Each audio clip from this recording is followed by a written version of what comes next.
السلام علیکم کلاس 5، امید کرتی ہوں آپ سب خیریت سے ہوں گے اور اپنا روز کا کام روز مکمل کر رہے ہوں گے۔ تو آج بدھ کا دن ہے، 13 جنوری 2021 ہے۔ سبق جو ہم پڑھ رہے تھے وہ ہے کیپٹن شیر خان شہید نشان حیدر۔ اس کی ہم نے پہلے مشقی سوالات کاپی پر کروائے تھے، میں نے آپ کو کلاس میں، اور گھر کا کام دیا تھا سوال نمبر 1 کا جز نمبر جیم اور دال۔ تو امید کرتی ہوں آپ لوگوں نے وہ کر لیا ہوگا۔ تو آج ہم اپنی کلاس میں جو کام کریں گے وہ ہے الفاظ کو جملوں میں استعمال کریں۔ سبق کا نام کیپٹن شیر خان شہید نشان حیدر۔ سوال نمبر 2 ہے آپ کا، ان الفاظ کو اپنے جملوں میں استعمال کریں۔ قیامت ٹوٹنا، دھاوا بولنا، منہ کی کھانا، جان نچھاور کرنا، داد شجاعت دینا۔ تو ان کے جو جواب ہے، اس میں پہلے میں آپ کے لیے الفاظ پڑھ کے ساتھ جملہ اس کا پڑھوں گی، تو اس کے بعد میں اس کو ایکسپلین کروں گی۔ الفاظ: قیامت ٹوٹنا، اس کا جملہ ہے 1935 کے زلزلے سے کوئٹہ کے باشندوں پر قیامت ٹوٹ پڑی تھی۔ 1935 میں بہت بڑا زلزلہ آیا تھا کوئٹہ میں، جس کے باعث وہاں پر کافی نقصان ہوا تھا اور کافی لوگ اس میں مارے بھی گئے تھے۔ تو اس وجہ سے انہوں نے یہ جملہ بنایا ہے، 1935 کے زلزلے سے کوئٹہ کے باشندوں پر قیامت ٹوٹ پڑی تھی۔ دھاوا بولنا، دوسرا لفظ ہے دھاوا بولنا۔ نہتے لوگوں پر دھاوا بولنا کمزوروں کا کام ہے۔ اب جس کے پاس کوئی گن یا کوئی ہتھیار نہ ہو، اگر آپ اس سے لڑائی کر رہے ہو اور دھاوا بول کر اس کو مارو اور اس کے اوپر ہتھیار چلاؤ، تو وہ بہت بزدلوں کا اور کمزوروں کا کام ہے۔ تو انہوں نے اسی طرح جنگ میں دھاوا بولتے ہیں تو وہ بزدل و کمزور ہوتے ہیں، اسی لیے وہ چھپ کر وار کرتے ہیں۔ تو دھاوا بولنے کا مطلب ہے نہتے لوگوں پر دھاوا بولنا کمزوروں کا کام ہے۔ منہ کی کھانا، بھارت نے پاکستان پر حملہ تو کر دیا لیکن منہ کی کھائی۔ منہ کی کھائی مطلب ان کو شکست ہوئی، وہ ہار گئے۔ تو منہ کی کھانا کا مطلب ہوتا ہے شکست ہونا۔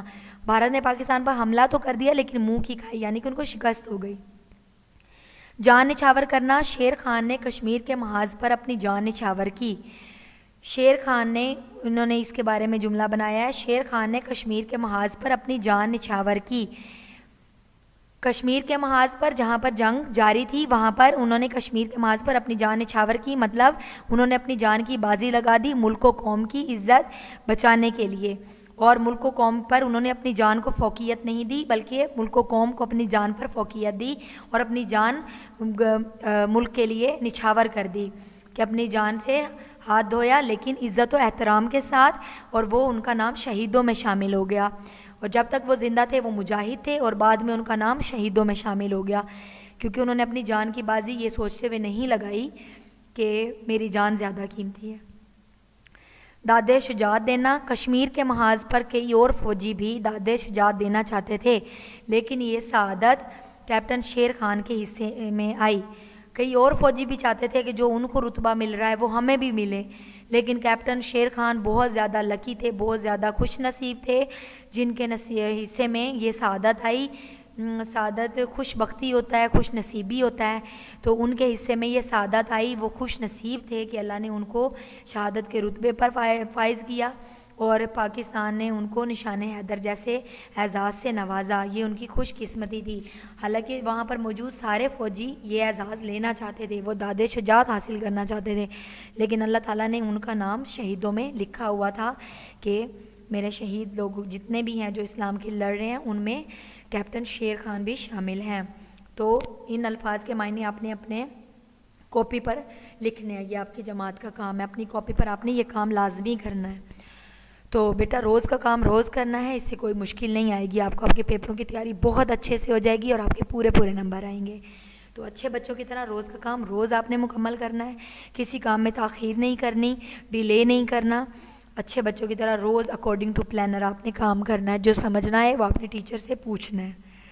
اوکے بیٹا، اپنا بہت زیادہ خیال رکھا کریں، اور جو آپ کے گھر کے کام میں ہیں وہ آپ کے ہیں آج کے کام میں اعراب لگانا۔ تو سوال نمبر 3 ہے آپ کا، یہ اعراب لگائیں۔ باحفاظت، اعتراف، داد شجاعت، برملا، تربیت۔ باحفاظت، بے کے اوپر زبر آئے گی، فے کے نیچے زیر آئے گی، زے کے اوپر زبر آئے گی، با ہی، ہے کے نیچے زیر آئے گی، با ہی فاظت۔ اعتراف، الف کے نیچے زیر، عین کے اوپر کوئی زبر نہیں آئے گی، تے کے اوپر زبر آئے گی،